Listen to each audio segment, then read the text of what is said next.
Oh, hi, everybody. How are you? I hope that you're doing well. I am about to start with part 25, if you can believe it. We've reached this milestone of 25. Um, this is a huge undertaking, this discovery here. I can't wait till I get to page 1000 because then I'll feel like I'm going down the slope, and it'll be easier from there because we'll know how long it took us to get to here. So thanks for going along on this ride. I know that it's long, but I think that there's so many details, and for me it's helping me so much because I can really see where this rumor started, where this story went, etc., etc. I hope it's doing the same for you. Now, one of my friends sent me an email and asked me today um, about the supplemental autopsy things and about the different discoveries that are out there. I have no doubt that there's an original out there that probably has more details than what I have here. I went for the discovery that I could find that was uploaded um, the earliest. So I went with the first one that I could find, and that doesn't have the word redacted in it. Now, with this one, I have had people write to me and say that theirs does not show this, etc., etc. Because here's the thing: is that they all say that they're 1,960 pages. So it just matters of what they went through and redacted or put black lines through. When something is redacted, that means that the court has put a black line through due to whatever has been determined this or that needs to be protected. Okay, so I bet you that there's an original one that has more details than what I have, definitely. And I will be interested in providing the supplementals that I find that are legitimate as well. I have so much content that I want to um, put on this channel. It's just a matter of time. Um, and I thank you all for listening. And like I say, I hope that at the very least I can put you to sleep, right? Because that's relaxing. Um, Other than that, let's see another question. Oh, you know what? I am still so um disappointed in Reddit that Reddit refuses to allow the truth and the facts. Reddit has several conversations regarding the Watts and all things Watts. And the conversation through Reddit is all pro Shanann. Okay? If you dare to say that leaves are green, then oh, Reddit says that you're bashing a murder victim. So I'm banned from writing on any of the Watts um, Reddit streams about any of them. But here's something that's really bothering me is that I saw on one of them that they are saying how terrible it is that the Watts, so Chris's family, bought insurance policies on the girls' lives. Like, oh, of course they would. Okay? And they're using that in a strand that has other people piling on it, like, oh, that is so terrible. They just knew that their son was going to do this one. Okay, that's not the truth. The truth of the matter is it's Shanann's mother who put the life insurance policy on the girls. She said she did it because she had the dream or the vision that this was what was going to happen to them. So when she woke up or came out of her fugue or whatever, she called and put these insurance policies on the girls. So when Reddit is saying that the Watts did it and oh, how terrible that makes them, and they're very pro Shanann, what does it say when they have it flipped and it's her mother that did it? You can't tell them the truth because you'll get kicked off. I've tried. And like I say, it's just so interesting to see when that goes in there. And then I saw where there's another thread and it says, oh my gosh, they're even saying that Nico wasn't CW's and blah, blah, blah. And they're like, and then they say that is bashing. And it's like, okay, no, it's not. Do these people really just think that this just happened and it was spontaneous? Do they not care about the truth and the facts? Does it add up to them that she'd never been back to North Carolina since she left when she was being accused, allegedly, of embezzlement? She left North Carolina. She didn't come back. How many people do you know that are pregnant with their third child that leave their spouse for 6 weeks? And it wasn't even intended to be that long, as we're finding out. But coincidentally, the person who is rumored to possibly be Nico's father lives in North Carolina. That person is rumored to go and visit Shanann and the girls' graves almost every day. It's dedication. Very dedicated. There's so much here that deserves to be told because it's the truth and it's the right thing to know the truth. And because the lies are out there, it only makes sense that the truth should be told. It would be nice if somebody got together and put together one documentary of everything in the truth.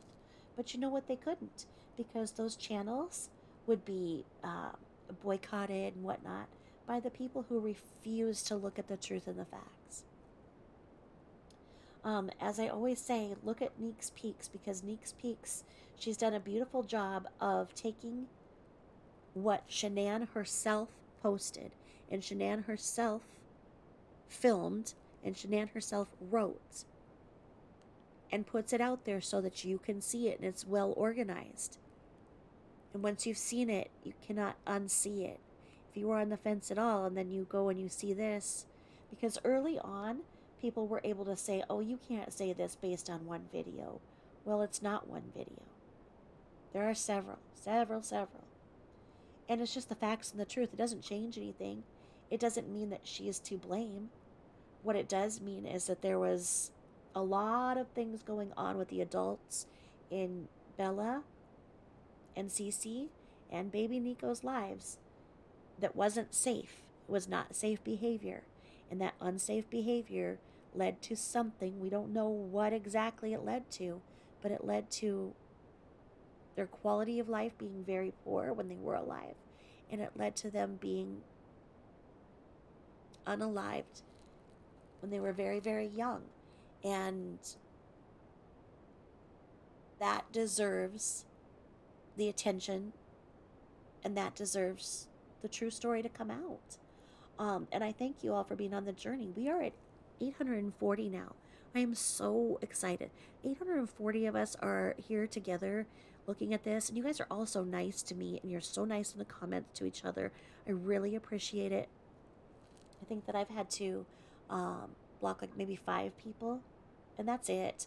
I mean, you guys are just amazing, all of you, and I thank you so much for writing me. And I'm sorry that it takes me a while to get back. I'm getting better, but it's still a work in progress. What you guys don't know is that my other emails, I have 4 other emails, and some of them have like 10,000 emails in them. And my husband just gets so frustrated. He'll come through and just go and delete so many from me because I need a secretary. That's all. I need an assistant. So without further ado, let's go ahead and start with. So this is going to be part 25. And part 25 of the Watts Discovery. And like I say, after this, I have so many more Watts documents. I did the bankruptcy, as you guys might have seen before I started this, and then I have all kinds of supplementals, and I do have tons of other Watts documents. So I'll be doing a lot more than just this. I just thought this was the biggest project to get out of the way. So we are on page 689 to 688. Close enough, right? So let's see here where we left off. Oh yes, this was that Jillian who made that stupid rumor. Okay.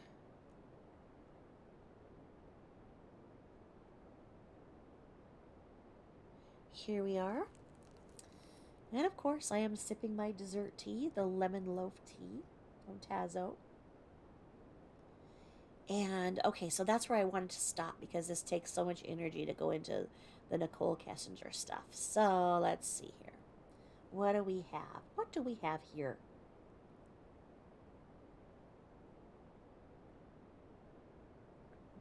I got that little tickle of a sore throat. You know, the one where you get right before you get COVID. And I'm like, oh no. So I was like, but no, I'm still immune, right?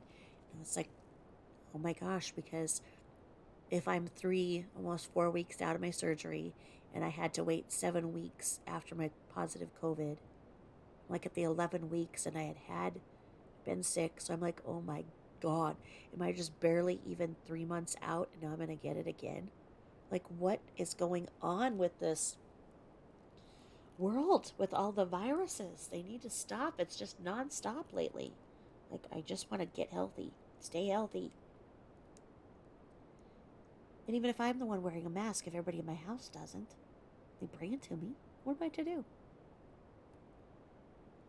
Okay, so we're here with the Colorado Bureau of Investigation investigative supplement, and it is the report date of 9/7/2018, and is the transcript of 3 interviews with Nicole Kessinger on August 16th, 17th, and the 21st of 2018, and they occurred from 8/29 to 9/7 of 2018, and they were reported by Agent Kevin Kobach out of the CBI Denver office, and it was approved on 9/11/2018 by none other than Agent in Charge Kirby Quinn Lewis. So the synopsis here is that on August 29th, 2018, I, Colorado Bureau of Investigation Agent Kevin Kobach, requested the attached interviews be transcribed. On September 7th, 2018, I received the transcripts, read them for accuracy, and they were attached to this report. Synopsis only. No other narrative is associated with this report. Nothing further. Okay. So what exactly does that mean? Okay, and then we have text messages from Nicole Kessinger, September 6th, on 9/7, approved 9/11, and on September 6, 2018, I, Colorado Bureau of Investigation Agent Kevin Kobach, received the attached text messages from Nicole Kessinger regarding a law enforcement official attempt to reach out to Charlotte Nelson. See the attached messages for further. Synopsis only. Okay, no narrative. Ah, darn, I thought there was going to be some more like, oh my gosh, they're so cute. Like. Guess not. Okay, so now it says we have interview with Amber Falbo, receiving threats on Facebook that she was the other woman. 9/11. 18 o'clock, so that's 6 o'clock, by Agent Greg Zetner. Okay. The synopsis is this person received an information report from the Inglewood Police Department. Amber Falbo works at Anadarko in the downtown office. She has never met Chris Watts. She is the subject of Facebook accusations that she is the, in quotations, other woman in Chris Watts' life.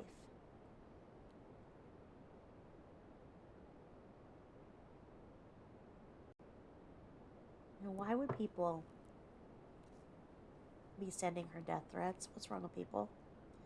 And she's calling from Inglewood, Colorado. Her name is Amber Falbo. And that's that. And the action taken was that on Tuesday, September 11, 2018, I received an information report from the EPD, so Inglewood PD, about Amber Falbo's possible interaction with Chris Watts. I contacted Falbo by telephone and inquired about her knowledge of Watts. Falbo said she works at Anadarko in the downtown Denver office.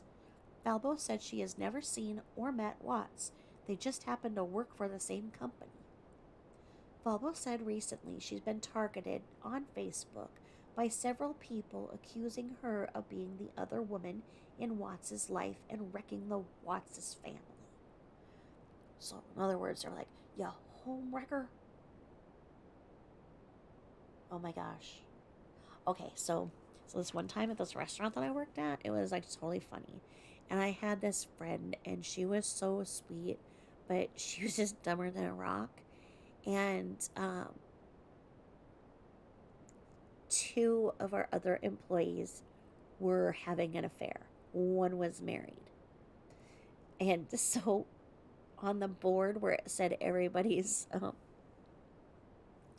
places where they were going to work that day, it said the guy's name, and my poor little sweet friend, she wrote HR next to his name.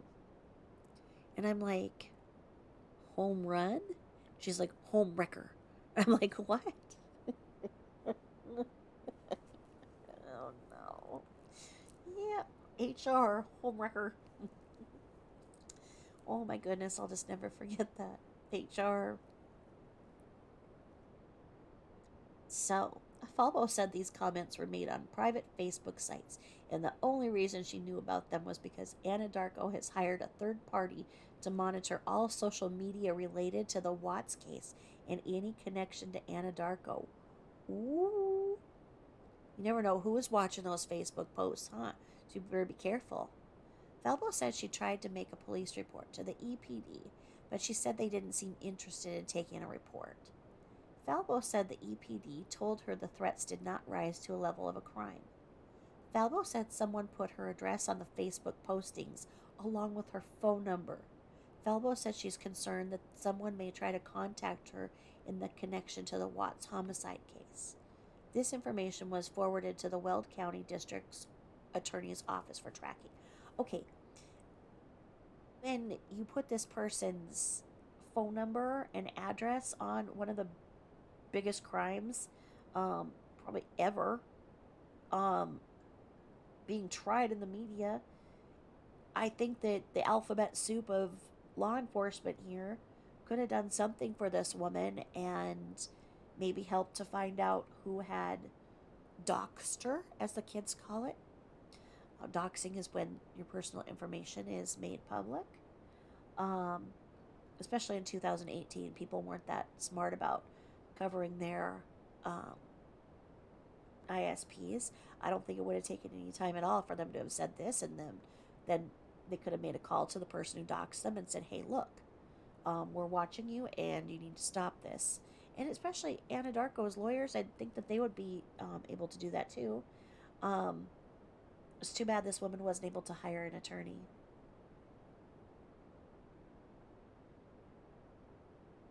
Mine is trolls.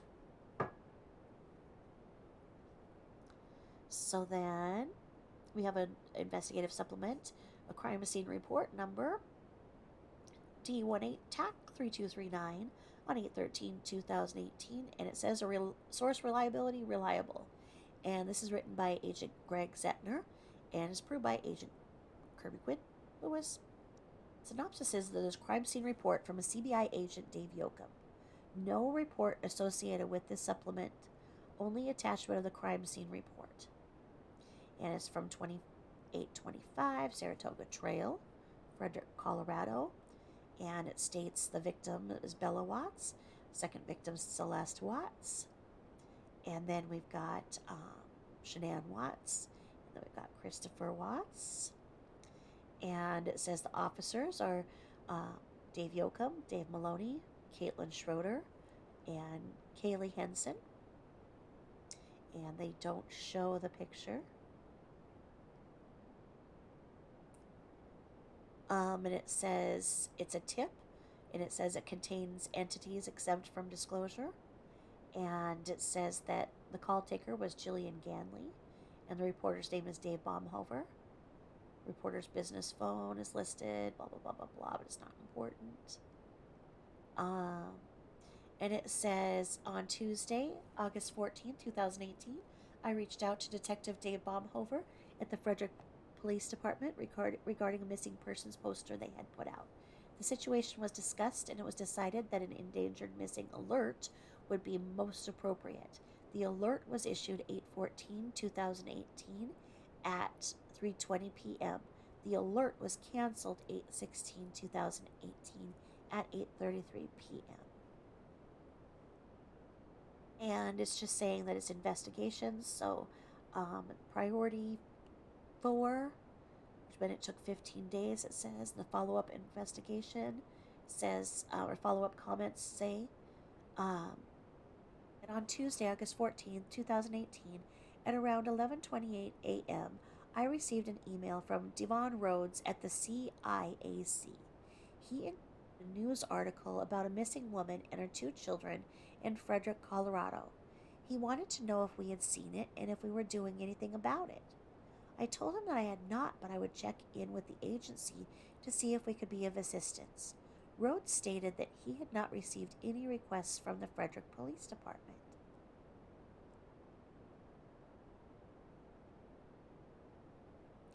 At 11:44, I called the number that was stated, which was the number provided on the missing persons flyer, and asked to speak with Detective Dave Baumhover.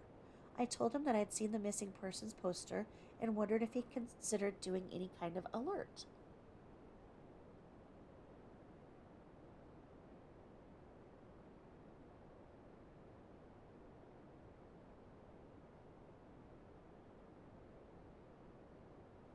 He stated that he was pretty overwhelmed and asked if he could run the whole situation past me to see if there was anything CBI could do to help. The facts at the time were these. 34-year-old Shanann Watts and her 2 daughters, Bella 4 and Celeste 3, were missing. Shanann had been on a trip to Arizona for the weekend, and the 2 girls had been at home with their dad, Christopher Watts. Shanann had returned to the house around 1:48 a.m. on Monday, August 13, 2018, as confirmed by reporting party Nicole Atkinson. Nicole had been on the trip to Arizona with Shanann, and she had driven Shanann home from the airport. She confirmed she saw Shanann go into the house at 1:48 a.m., and that was the last time Nicole had seen or heard from Shanann. The next day, Nicole attempted to contact Shanann several times but never received a response. This was very unlike Shanann, who, in general, was very responsive. Nicole went to the Watts residence to check on Shanann later that morning. She saw that Shanann's car was still in the garage, and her favorite flip-flops were by the door. This was very alarming to Nicole. Nicole knew Shanann was scheduled to be at a doctor's appointment that morning, so Nicole went there to check. She was told by the doctor's office that Shanann had not shown up. Nicole then became very worried and contacted Shanann's husband, Chris. Chris stated that he had not heard from Shanann that morning. Nicole stated that she could tell something was wrong and that Chris needed to come home from work immediately. Nicole then called the Frederick Police Department to report a missing person. Frederick police arrived at the residence at 1:36 p.m. to do a welfare check. Police arrived around the same time that Chris arrived at the house. Officers entered the house with Chris's permission and swept the residence. They found that all of Shanann's personal items were left in the residence, to include her keys, her wallet, and her medication. The girls' medication and car seats were left at the house as well. Upon search, her phone was found at the residence. Chris informed police that around 4 a.m., he had told Shanann that he wanted a separation. Because of the unusual circumstances, the Frederick Police Department decided to fly drones over the open space around the Watts residence and had cadaver dogs go through the house. According to Detective Baumhover, the dogs had just hit on an area near the basement stairs a few minutes before I had called. He stated that an additional dog was on his way to confirm the hit. Wow.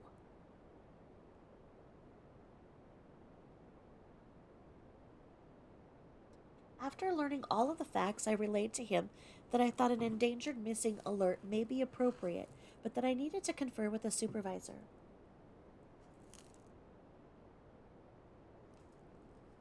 He then informed me that the Frederick Police Department was running out of resources, and he wondered if we could provide any investigative assistance as well.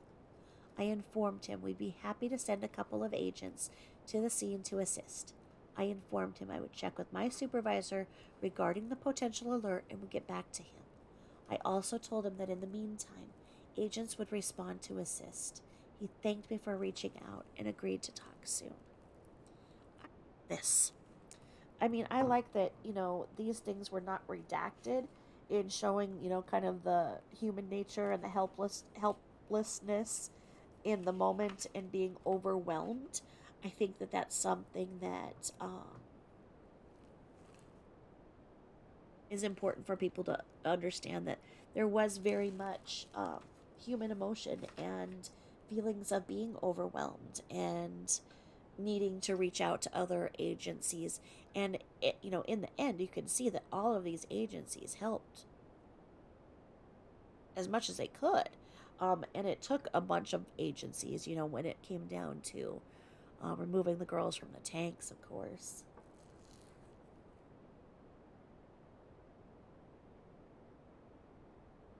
But just like in the Moscow 4, that's such a small college town.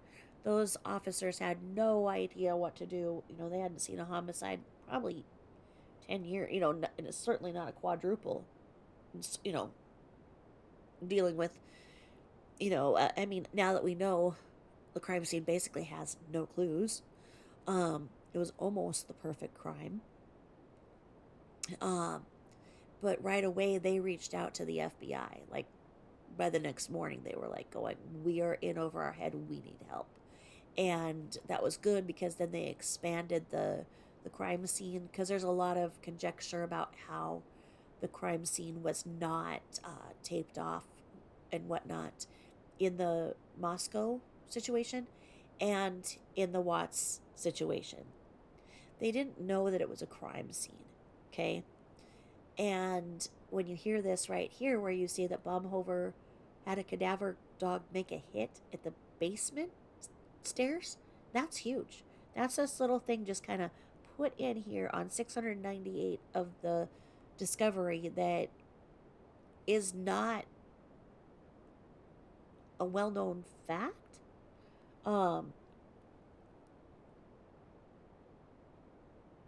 It's definitely underreported.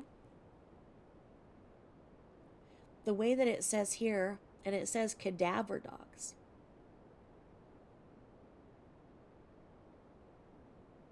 Let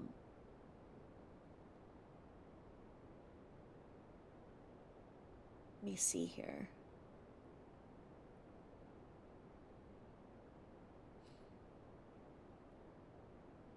Girls' medication, blah, blah, blah.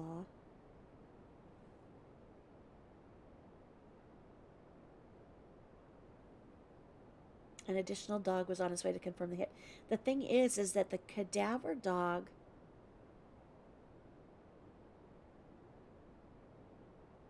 they did not make anything of this hit. Why is that? I need to write this down because I have to think about this. I know that you guys are probably going to help me out, because why didn't they make more of this? Because if they saw that the cadaver dog made a hit And this is right away. Why did they not then block off the whole house like a crime scene? That doesn't make any sense to me. I'm going to write it down because I don't know. Because a cadaver is only going to pick up the scent of death. It's not like a search dog. This is a cadaver. He said right here. The Frederick Police Department decided to fly drones over the open space around the Watts residence and had cadaver dogs go through the house. According to Detective Baumhover, the dogs had just hit on an area near the basement stairs a few minutes before I had called. He stated that an additional dog was on his way to confirm the hit. Okay, so what happened? Did they get an additional dog and it didn't confirm it, so then this was thrown out? Because why is there so much focus on the truck and the truck being backed up? Well, that's because Mama Roo keeps saying all of this about that when we're looking here and the basement stairs are a possible, more likely scenario. You don't have people's family running the investigation. That's a problem. Huge problem.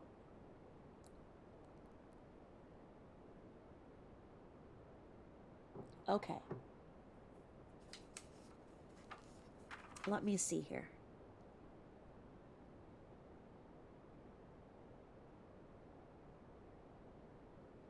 Girl's medication. Upon further search, her phone was found at the residence. Chris informed police that around 4 a.m. he had told Shanann that he wanted a separation.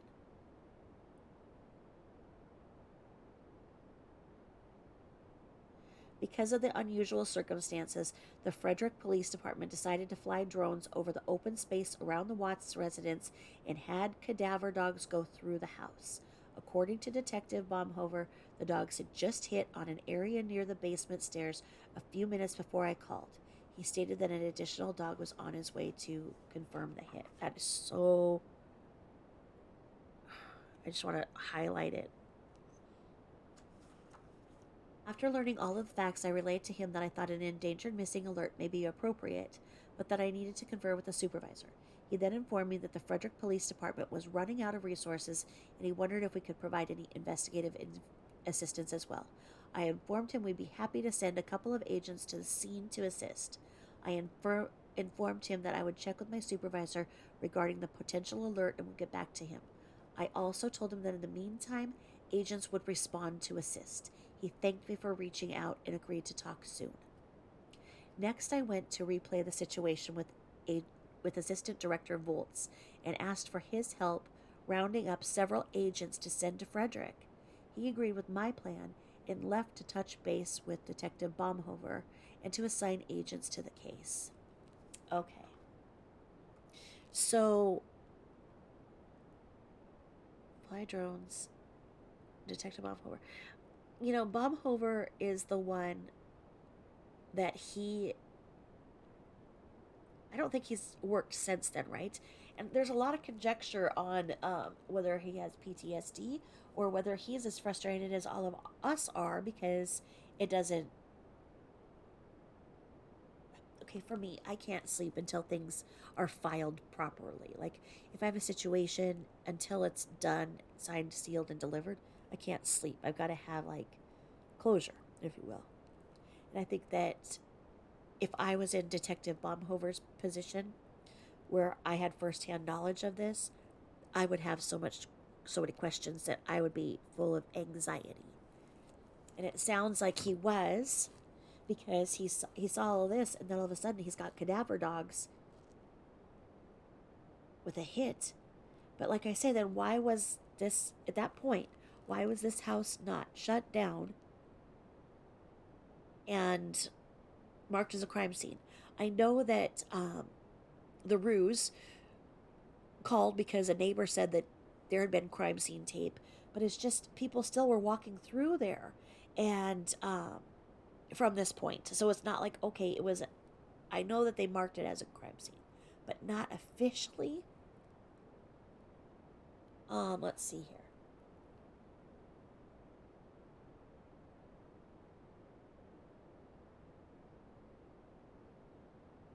Next, I went to relay this situation. Okay, blah, blah, blah, blah. Detective Bob Hoover. Okay.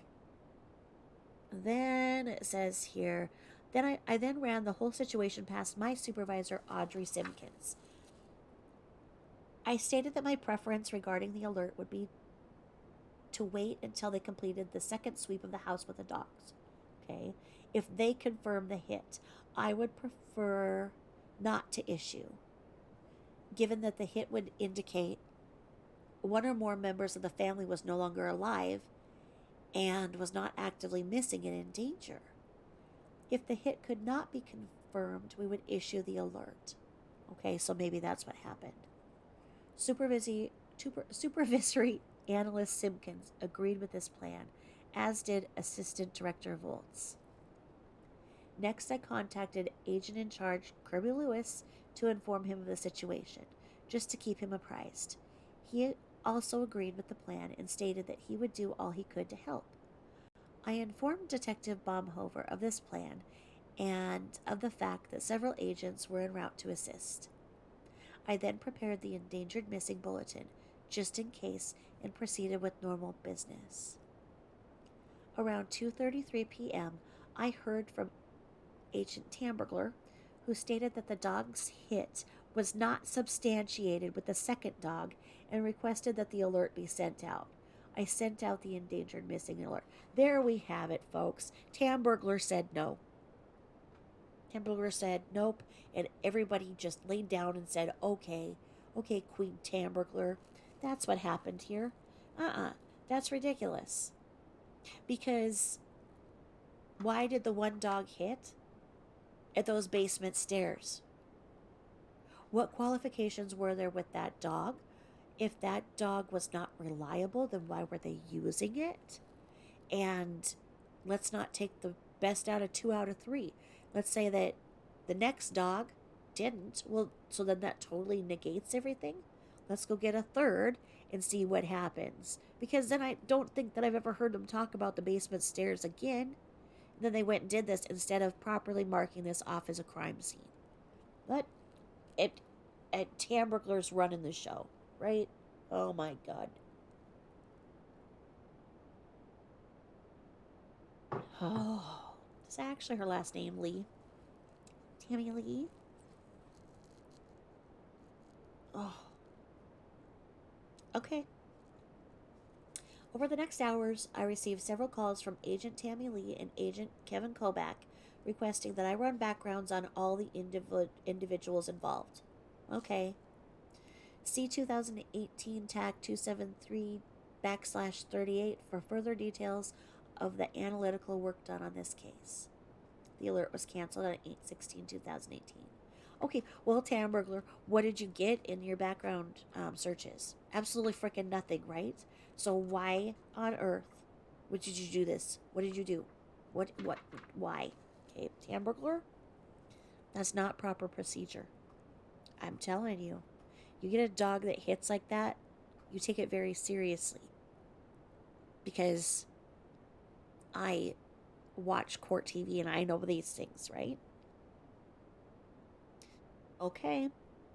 So then it says the alert was canceled at 8/16/2018 at 8:33 p.m. after Tambergler massaged a quasi confession thing out of Christopher Watts and went with it. Then she canceled it.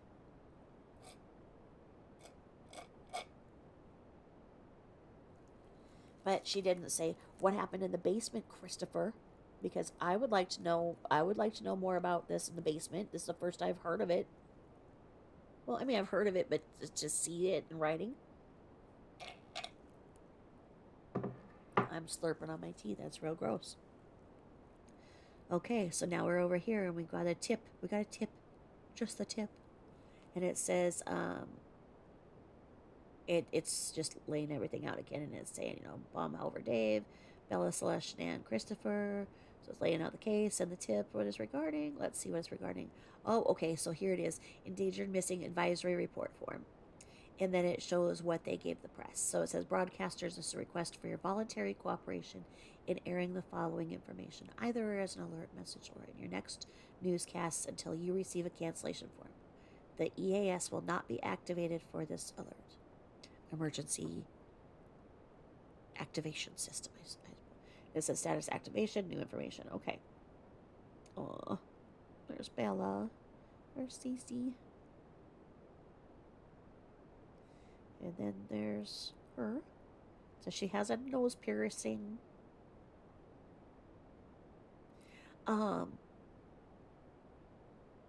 Okay. So then it says here, Shanann Watson, our two daughters, 3 and 4, yeared old, not S, yeared, Y-E-A-R-D, were last seen on Monday, August 13th, 2018 in Frederick, Colorado. Shanann is 15 weeks pregnant. No, she's not. There is no vehicle associated at this time. If you have any questions or information about this missing person media alert, please contact the requesting law enforcement agency. And you know what? When you see that, when one of your Facebook friends or whatnot pushes that somebody is missing, what I do is I go to, like, where it says there's a page, or whatever, and I look at the page and make sure that that person is still missing, and then it looks credible, and then if it looks credible and they are still missing, then I do put it on my page.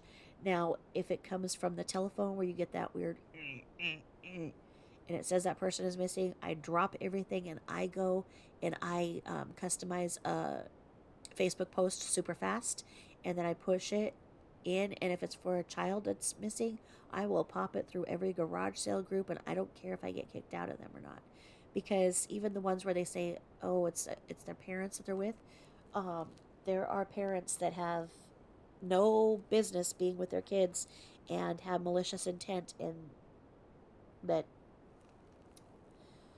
sadly have been unalived by their parents in the few minutes that they've had them alone. So that's what I do, and I hope that you guys do as well.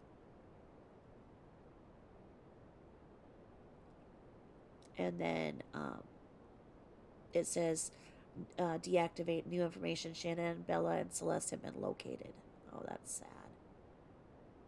Have been located. So they put it out and they said they've been located.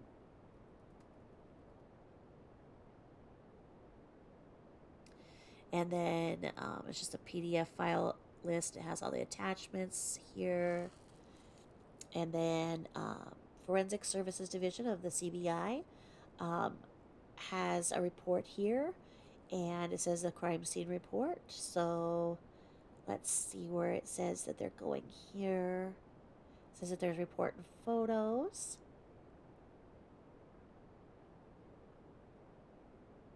And it says the initial information on Tuesday, August 14th, 2018, at approximately 2300 hours, Colorado Bureau of Investigation, CBI Crime Scene Analyst, CSA D. Yoakum, was contacted by CBI Crime Scene Manager, CSM D. Maloney, and requested to respond to 2825 Saratoga Trail in Frederick, Colorado, at 0600 hours on Wednesday, August 15th, to assist with the processing of a residence in which 3 family members had been reported missing by their family and friends. Okay, so Tuesday night at 11 o'clock, they were contacted and asked to report at the crack of dawn, 6 in the morning there. At that point, they had left Christopher alone in the house to continue cleaning it even that night. So they get the call 11 o'clock at night.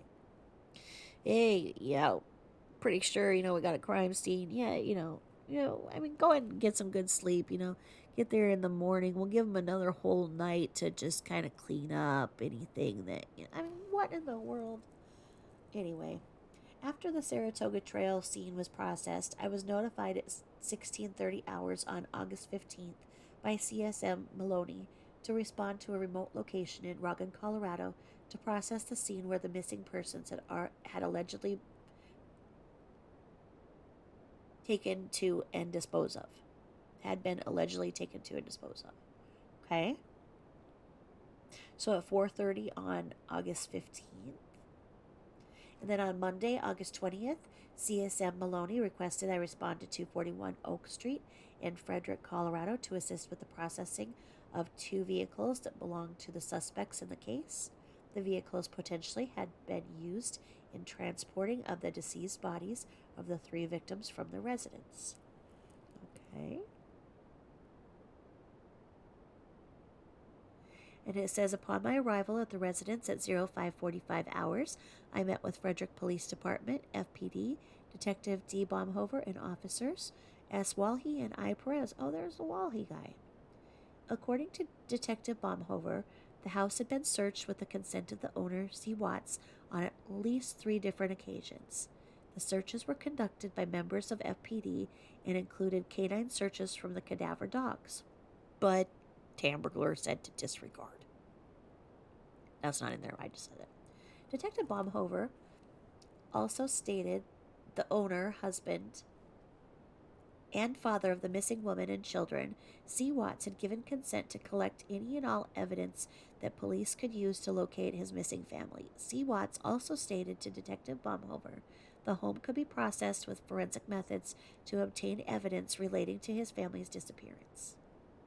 Detective Baumhover and I agreed that I would photograph the residence, utilize Blue Star latent bloodstain reagent on areas alerted on by the canines, and then assist with the collection of any evidence located in the residence.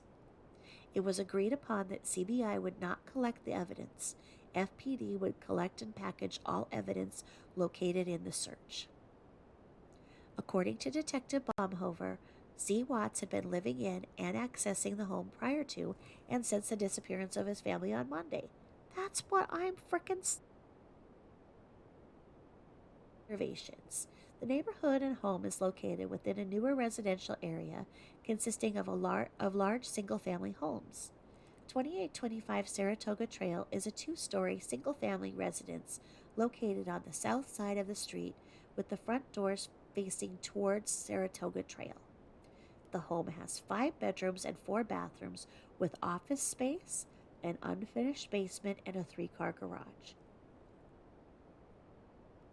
Upon entering the front door, there is a living room and dining room.